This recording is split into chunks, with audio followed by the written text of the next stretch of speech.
Hey you guys, it's your girl, the Evelyn Chanel. As you can tell by that title, this is the final video of the series, The Healing Process. This is the final and one of the biggest things that I've had to experience in my life thus far. So I'm gonna stop wasting time and we just gonna get into this video. So let's get into it. Beautiful creatures, we're all flawed. Beautiful people, we're all flawed. Beautiful creatures. Alright you guys, so I'm gonna go ahead and say now I'm probably gonna have to split this one into two different videos as well, because it's probably gonna be long. And I want to go ahead and say that, not that I'm still currently going through this, but I am still going through the aftermath of it, if that makes sense. So I'm still kind of dealing with the hurt of this, and these memories are fresh. It's very personal. This is very personal for me. Even more personal than the story about my soul tie. Even more personal than any other story that I have shared with you guys. And so all that I ask is that you please bear with me, bear through the tears and the hurt and the anger and any other emotion you may see me experience, and that as I'm reflecting over this with you,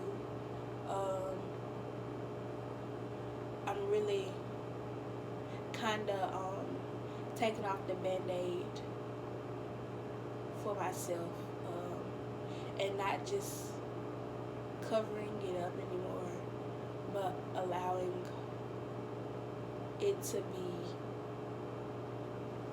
actually, taken care of. And I'm doing this for a lot of these videos, but this one here is just really near and dear to my heart, because for one, it still is in my heart. These people are still this person is still in my heart.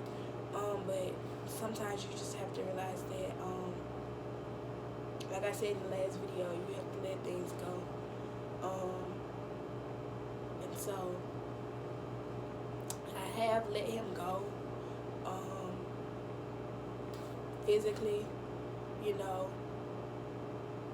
but I'm still coming to terms with it emotionally, a little bit mentally, and still dealing with it spiritually. And so, like I said, just bear with me, you guys. But anyway, so if you recall me talking about, my soul tie, this is a story pertaining to the guy, the boyfriend, the friend, the companion that I ended up meeting at my very first job. This is the story about him. This is the story about him in my life and all the things that we went through in the almost 2 years that we were together. And 2 years that he was in my life. I won't say that we were together, but that he was in my life. And so, like I said, the 20th of this, I didn't say, but the 20th of this month will make 2 years that I have been in my very first job. And I started talking to him. We started talking and texting maybe a month or so after I started working there. And like I said, at the time, he just came at the perfect time. And he was just such a good friend, such a beautiful person, and such a beautiful soul. That was my companion. That was the person that I had been praying for. him. I was just like, Lord, please, I just need a companion. And I remember telling him this. I told him this. I said, you were the person that I was praying for. I wasn't even looking for a relationship. I just was looking for a person, my person. And it was him. And I remember, like when I first started working there, he would always, mess with me or whatever like that. And he'd be like, why you always, cause like, I'm the type of person like if I'm not, like I'm talking right now, like if I was just sitting still, I look very mean, but I'm not a mean person. But I always look like that. And so like, he'd be like, why you always looking mean? Why you always looking mean? Why you ain't smiling? Why you don't never smile or whatever like that? He was just that person that would always mess with me. He would always be messing with me at work. And I just be like, boy, leave me alone. I don't even know you. Why you talking to me? But, like, that's just how it was. Like, that's how we start off. And I remember, like, people telling me, ooh, I think he like you. Or whatever like that. Like, it was so childish. But, it was cute at the same time. It was cute to me. And everybody was like, ooh, he like you. Ooh, he like you. Or whatever like that. And at the time, I was 20. And he is 4 years older than me, give or take, yeah. And so, he was 24, of course. And, like I said, either way it go, we ended up getting each other's number. And we started talking. And he was just a really sweet person. And he was just really, really welcoming. And even though, like, we had just started talking, he was just a good friend, a really good friend. He was a really good listener. And I'm just truly thankful for that, because just looking back over that time period in my life, I'm just really, really grateful to have had him, because he was just what I needed. He was just the person that I needed. And I remember when I actually started catching feelings for him, and I was like, ooh, Jesus, because I was thinking about what I was going through with the soul tie and what I had gone through with my very first relationship. And me, I am a person who loves very hard. I have such a big heart. And so I can be sensitive at times.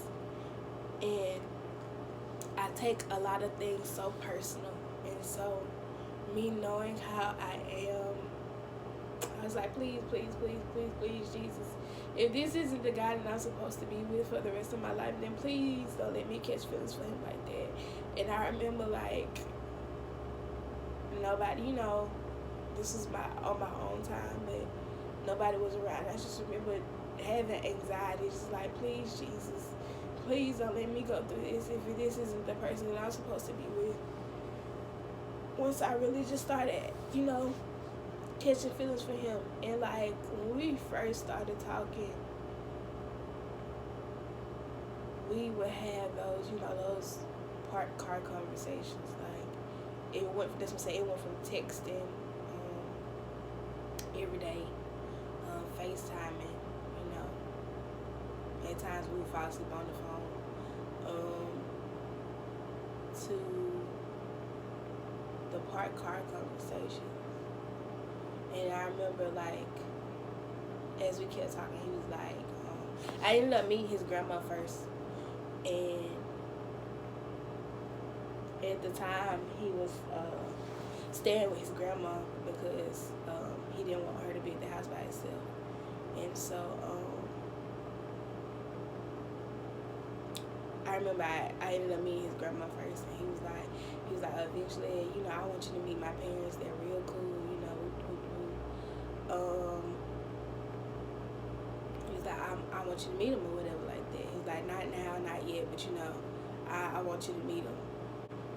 I remember, like, the very first time I spent the night with him, like, it was crazy because it was my sister's birthday, and we were she wanted to go out to eat for her birthday. And I remember, like, I kind of told him about it, but of course it kind of ran a little bit longer. And so my best friend ended up letting me borrow her car, and my sister was here. My stepsister was here, the one that lives in Jackson. And so I was just trying to, juggle my time as best as I could between them. And knowing that I was going to go stay with him that night for the first time, because we had been planning this, we had been planning, just have like a little movie night or whatever like that. And so I remember, he had ordered a pizza. He was like, okay, so just pick the pizza up on your way out here. And I was like, okay, cool. And by the time I was on my way out there, he fell asleep, and it was crazy because like I like blew him up, and I was like, if you ain't want to do this, then you should have let me know. Like, why would you do this? And woo. And it was so weird because y'all, I was so upset because I was just like, because like he literally stays on the other side of town, okay? Like, I stay on one side, he stay on the other side, and baby, that's a waste of gas. And so I was mad. I was just like, you made me come all the way out here, and whatever like that. If you ain't want to do this, you should let me know. And I remember, like, I was like driving down like the end of his road, and I had almost made to the end of the road, and he actually woke up and he called me back. And I was like, you ain't answer the phone. Like, why you didn't answer the phone? Like, if you ain't want to do this, you should just told me. Like, why would you, And it was crazy because, like, I shouldn't have got this upset because I knew that I was out, and I had gotten kind of used to the pattern that he had, so I kind of like knew it was getting close to the time for him to fall asleep. But like, I was really like, I'm the type of person, like, I'm spoiled, okay? So like, I was just like, you supposed to be waiting on me, we've been planning this, you supposed to be waiting, you weren't supposed to go sleep or whatever like that. And so like, he literally, he was like, okay, I see that you upset. He was like, all right, calm down, and we're going to talk through this. He's like, I'm sorry. I know you upset. I'm up. Where are you? Come back, And he just like, him just taking the time out to just be like, okay, we're going to work through this. Calm down. It's all right. You don't have to be that upset. I'm sorry. I hadn't really I wasn't used to a guy acting like that with me. And it was just like,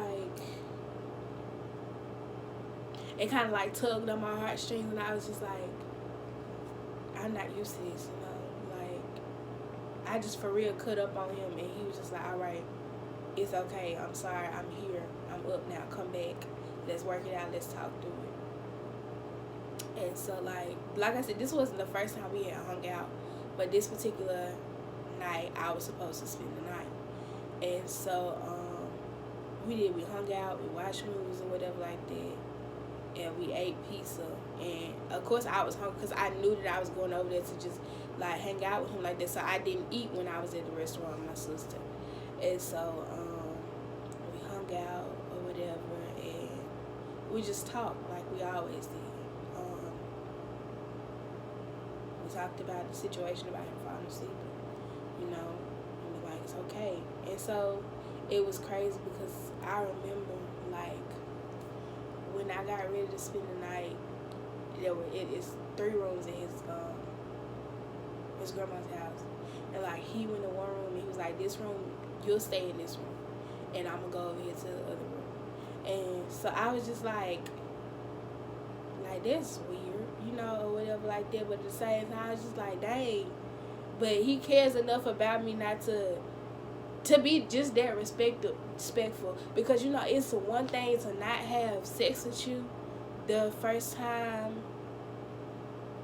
you spend the night, but then it's another thing for him to it was just like he completely removed himself, and he didn't even tempt himself.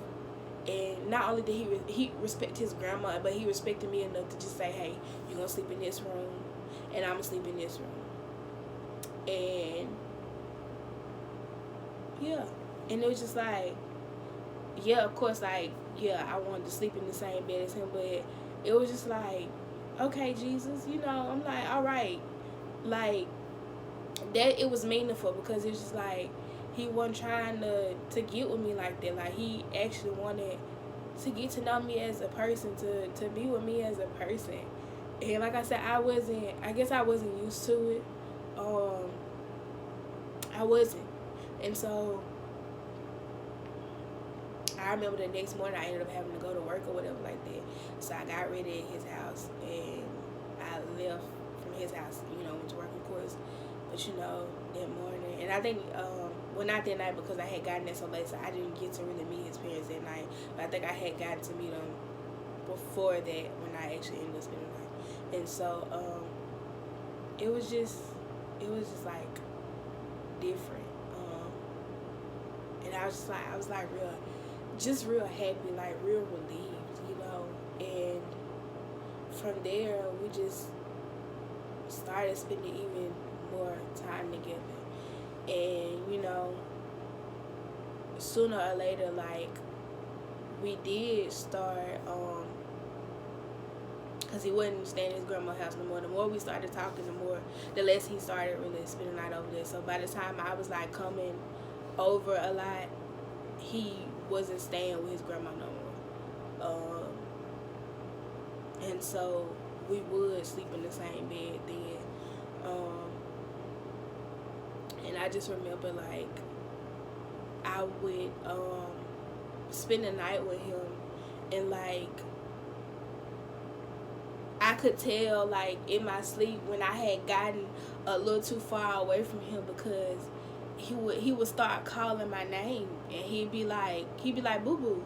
He'd be like, and it's cute now because he's like he was almost looking for me, because he couldn't feel me anymore because I wasn't close to him anymore. And it was like he would wake up and he would make sure he was at least touching me, And so it was just really heartwarming. And like I said, during this time, like, I was still going through the stuff with the guy that I had the soul tie with. So you know what that means? If you haven't watched this story, then you really shouldn't be watching this story. So you need to go back and watch this story. He was just such a sweet person.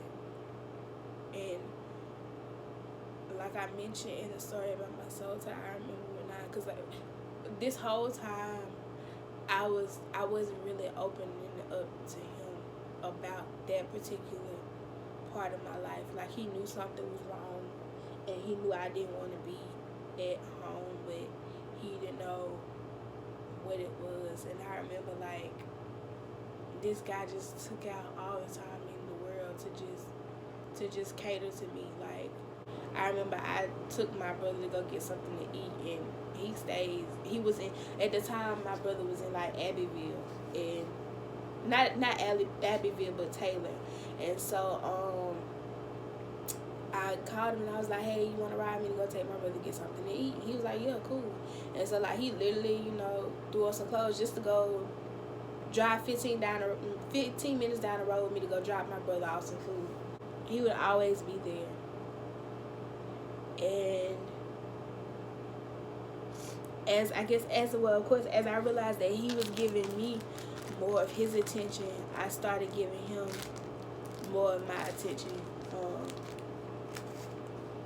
Because I was nervous, I was scarred from the soul tie, and I was iffy, and I'm always iffy, like getting closer to people in general, because like I said, I'm a person who is very, very sensitive when it comes to letting people in, and because of that, I feel like I have to protect myself. But even when you try to protect yourself as best as you can, sometimes you slip up.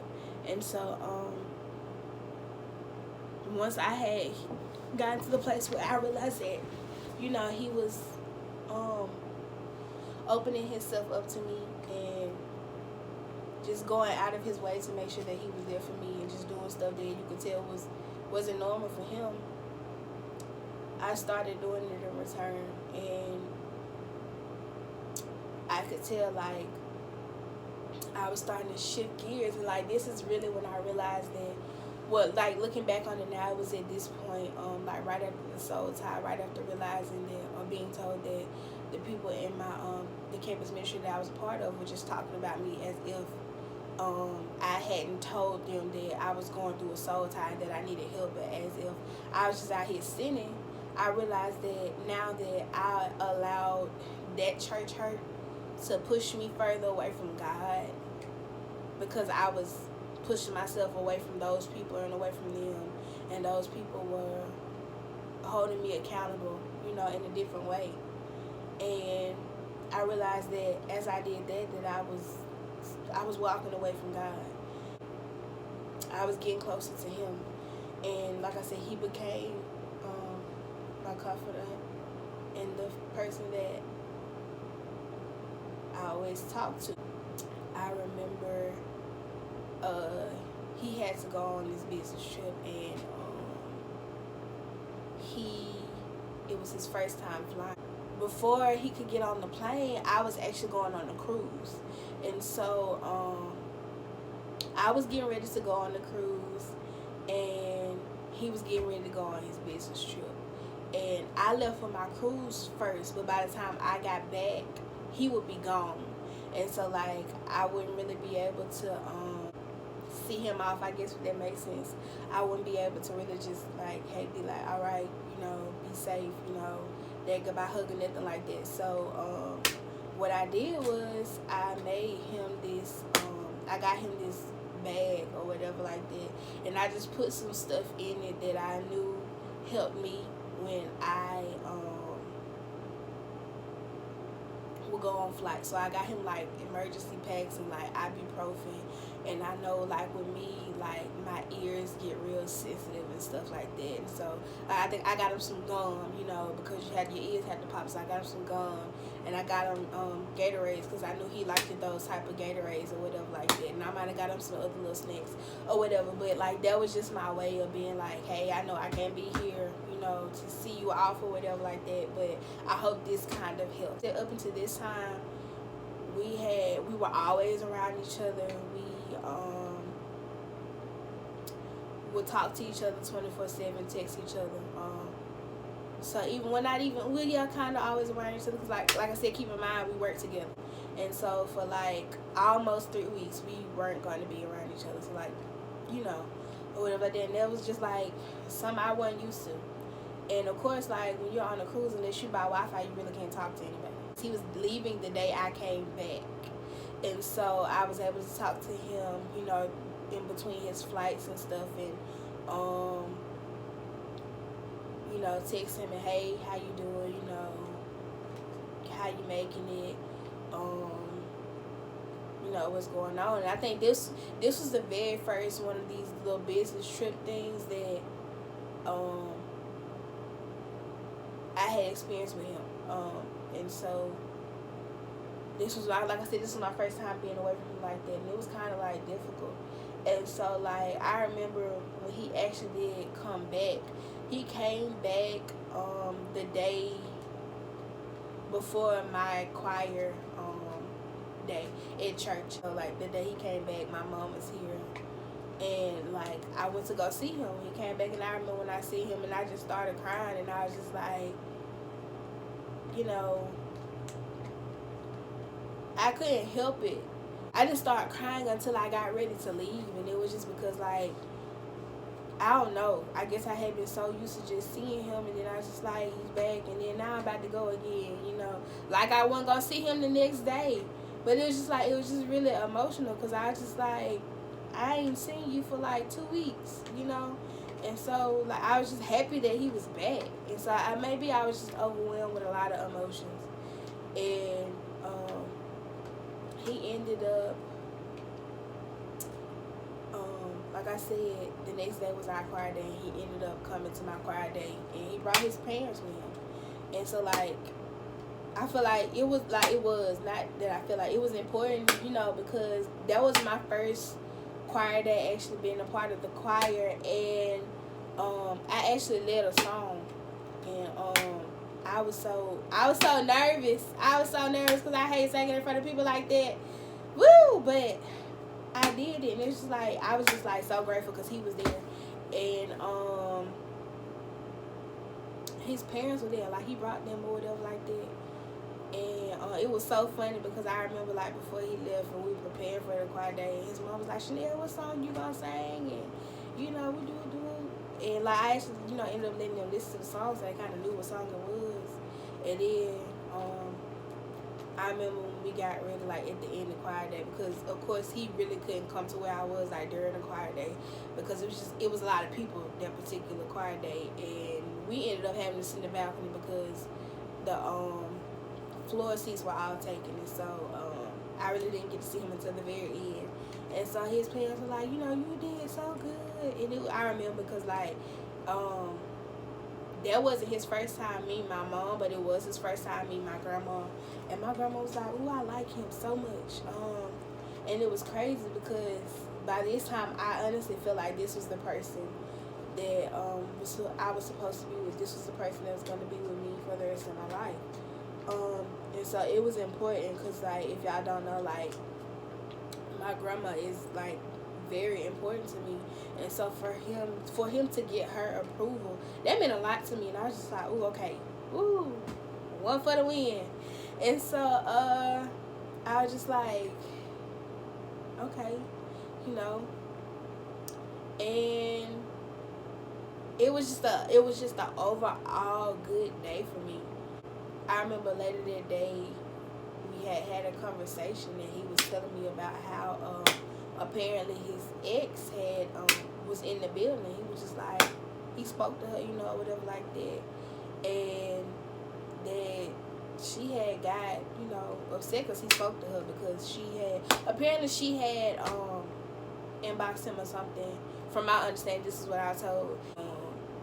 And she was like, hey, can we be friends? And he was like, no.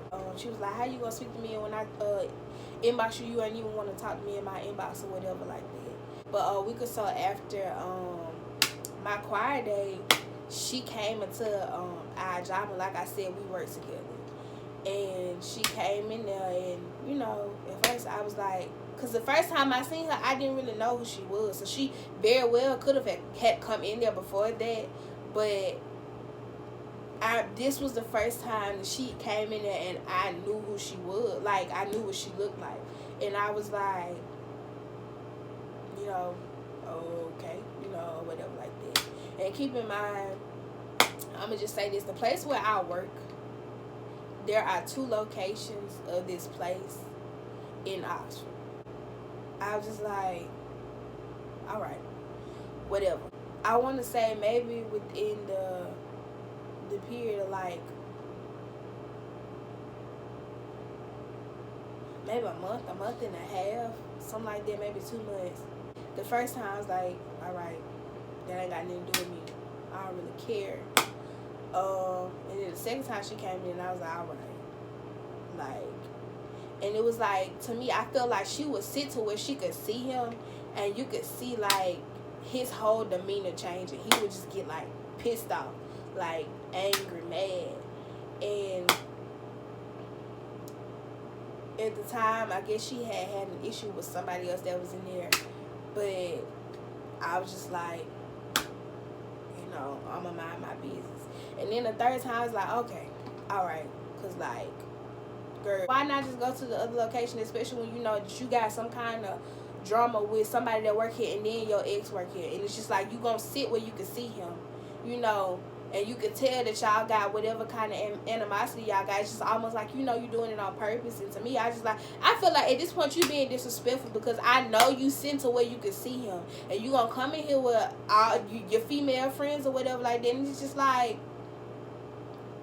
please, I hope you ain't trying to play with me. And it's just like, even if you ain't trying to play with me, even if it's him that you trying to piss off, we together now. And so if you pissing him off, then you pissing me off. That's how I feel. And so I'm just like, I don't know what point you trying to prove. And I ain't saying nothing to her, but I was just very well like, somebody tell her to stop playing, And so like the source that I had was connected to a source that she had at the time. And I was just like, somebody need to tell the girl stop playing. Like, for real. Like, for real. Because what's your beef, sis? What you doing? What's up? You know, cause that's just type of person. Look, I love the Lord. He heard my cry and pitied every groan. But look, He's still working on me, okay? And so, like I said, at that point, I was just feeling like she was starting to be disrespectful, and I was just like looking at him like,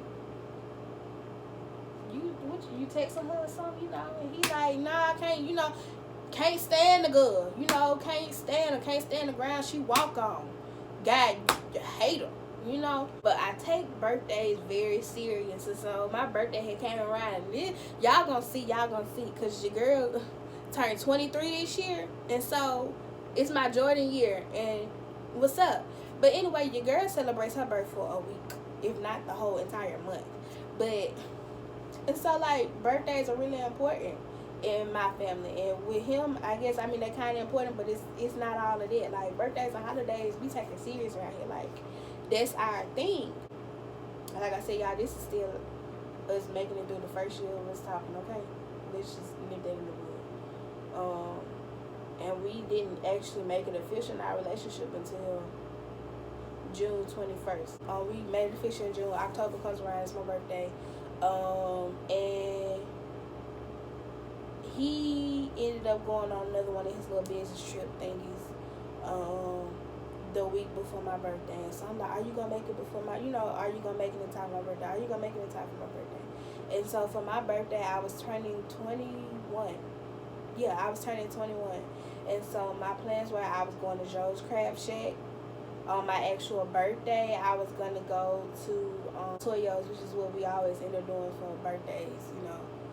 My family, that's what we always end up doing for birthdays. And, yeah. So, I was like, are you going to be back in time? Are you going to be back in time? You know, I just like, this is important. Are you going to be back in time? Not only is it my birthday, but it's my 21st birthday. And, like, you my boyfriend. Why would you take this job to leave? So, I was already kind of upset because he had took the opportunity to leave the week before my birthday anyway, me being selfish again, because I just wanted him around. I had been